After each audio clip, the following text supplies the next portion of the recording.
土木堡之变是一场实力对比悬殊、战争结果也很离谱的战役。大明号称50万实则20万军队对阵瓦剌的几万人，竟然被后者打到全军覆没，死了50来位功臣武将，连皇帝也被活捉。土木堡之变后，大明的国运迎来拐点，一下子从巅峰跌落到亡国的边缘，一蹶不振。为什么当时处于国力巅峰的大明会败得如此惨烈？正如苏联虽然亡于戈尔巴乔夫，但苏联灭亡的命运却在放弃红色理想的那一刻就已注定了。一次重大的危机背后，往往已发生了一系列不易被察觉的小事件。那么，土木堡之前的明朝和瓦剌分别是什么情况呢？明正统4年，瓦剌的首领拓欢逝世，他的儿子也先继位。也先是一位野心勃勃的人，他通过征战和联姻统一了蒙古，势力囊括了长城以北整个草原地区，对南方的大明王朝形成了泰山压顶之势。也先不是莽夫，他一边对明王朝称臣纳贡，一边屡屡进犯大明边境，还通过在明朝居住的瓦剌使臣，在明廷内部安插内奸，对明朝的边防虚实动静了然义凶。每次的进攻时间节点选得非常合适。在这方面，以特务组织治国的大明王朝对内镇压很在行，但对外搜集情报就是外行了。瓦剌崛起的同时，明王朝却在安逸中逐渐颓废。明朝初年，在朱元璋和朱棣的治理下，大明王朝很快走向了巅峰。经过明成祖朱棣的数次北伐，明朝的北部边防趋于平稳。到了宣德时期，北方草原蒙古各部互相攻击，自顾不暇，而明王朝的社会经济持续稳步发展。在当时的人们看来，太平盛世已经来临。上至皇帝大臣，下至黎民百姓，都陶醉于纸醉金迷之中。朱棣的好圣孙朱瞻基对开疆拓土没有兴趣，下令停止下西洋，对西域等地的交流频率也大大降低。在南方，则废止交趾部正使司，放弃了祖父好不容易打下的安南。越南从此永远脱离中央王朝怀抱。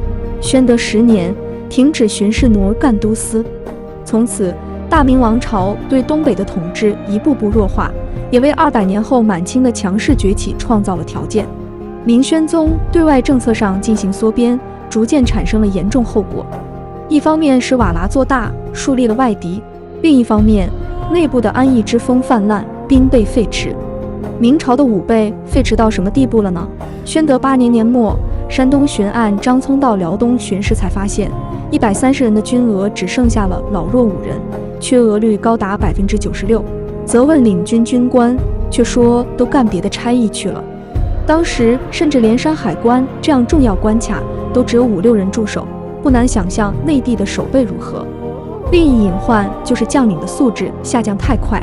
明太祖、明成祖皆以武功起家，手下名将济济，但宣德之后不再发生大规模的战争，将领们便逐渐腐败疲软起来。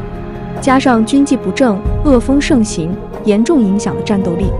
当时的将领们分为3类，第一类如英国公张辅，是朱棣时期的名将，但在宣德时期，国家承平日久，他已是多年未碰弓马的老人了。第二类就是那些在外带兵多年的将领，他们打仗外行，贪腐内行，前方吃紧，后方紧吃。还有一类是勋2代、勋3代，从来没有上过战场，但地位显赫，把持着许多要害部门。宣德10年，明宣宗驾崩，皇太子朱祁镇即位，他就是明英宗。朱祁镇年轻气盛，立志要做有为之君，他能让昏昏欲睡的大明王朝振作起来吗？明英宗不希望像他的父亲那样做一个守成的皇帝，他崇拜先祖朱元璋和朱棣，立志要像他们一样成就伟业。从表面上看，明英宗确实如此。他在位初期曾组织了3次大规模北伐，也确实取得了一定战果。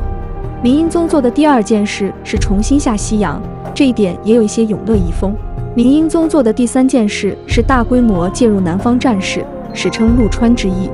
明英宗4次介入陆川战事，连年征战，却仍未彻底平息叛乱，最终以盟约形式结束。而最后一次出击陆川时，明朝从京城调集了大量精兵，也有一大批的名将被调到南方战场，这就造成了京城空虚的态势，为正统14年的也先大规模入侵创造了条件。正统14年7月，也先统帅各部，分4路大举向内地进犯。也先的这次南侵是蓄谋已久的，他已经把蒙古各部统一了起来，力量空前强大。再加上他安插在明廷内部的情报网已经起了作用，知道明朝京城空虚，长城一线武备废弛。与老练狠辣的也先相比，明英宗天真单纯的就像是个孩子。这一年，大同总督宋英、驸马都尉景元、总兵官朱冕、左参江都督石亨4员将领各率兵1万赴阳河防御。结果明军大败，全军覆没。也先的蒙古骑兵锐不可挡，前锋直逼大同，前线战败的消息如雪片似的传递到了京城。这种情况下，朱祁镇却觉得自己名扬千古的时候到了。毕竟他不相信自己堂堂大明天子会输。皇帝决定亲征的消息一出，满朝皆惊。当时朝廷的军队主力都在几千里之外的南方，仓促之间难以集结。再说也先的蒙古骑兵这些年已经在塞北打遍天下无敌手了，何况年轻的皇帝没有作战经验，不像朱棣一样是在马背上作战长大的皇帝。以王振为代表的一群人揣摩上意，极力怂恿，助长了皇帝的自负。但也有少数大臣表示反对，于谦就是其中之一。于谦冷静地明白，按照明朝当时兵力空虚的实际情况，在前方战事失利、敌情不明的情况下，还是以防守反击为好。虽然大臣们极力劝谏，但明英宗就是不听，主力调不过来。皇帝从京师附近临时拼凑20万人，号称50万大军，只准备了3天时间，就开始御驾亲征。大军出征，谁知天公不作美，大雨连绵。大军到了大同附近，发现尸横遍野，加之后方粮草供应不及，军心开始动摇。在这种情况下，王振说服皇帝绕到他的老家，想在家乡父老面前好好长个脸。等大军到了魏州，不料王振担心大军踩踏家乡的庄稼，建议绕路。等到大军行至怀来附近，辎重反而没有赶上，于是王振下令原地驻扎等候。就这么一折腾，明军错过了进入怀来城的机会。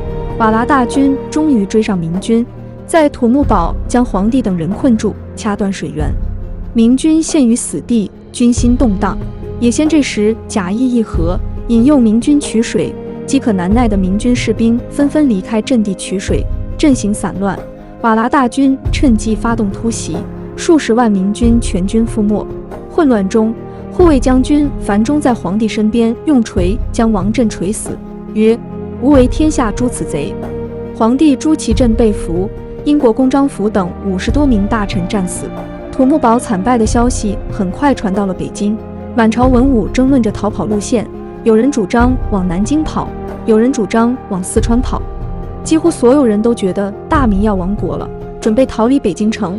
这一切与300年前靖康之耻的情景何其相似！主张逃跑的人中，肯定有不少当时极力怂恿明英宗亲征的官员，现在他们摇身一变，成了名副其实的逃跑主义者。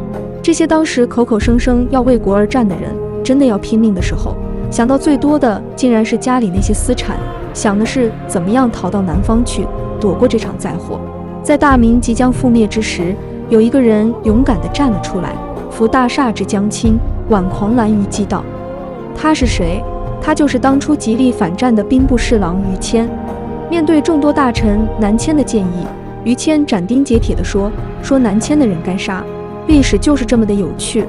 在1个月前，于谦曾经是坚定的反战派，但是当明朝将亡的时候，于谦成了最有力的主战派。反战是因为不该战，主战是避无可避，必须一战。于谦的话起了定海神针的作用，扭转了朝廷的风向。在此危难之时，他们拥立朱祁钰做皇帝，守住了北京城。北京保卫战，明军击退瓦剌，瓦剌无奈之下退走大漠。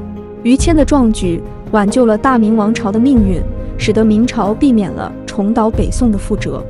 但大明王朝经此打击之后，明廷已如惊弓之鸟，内外矛盾立即激化，并日趋严重。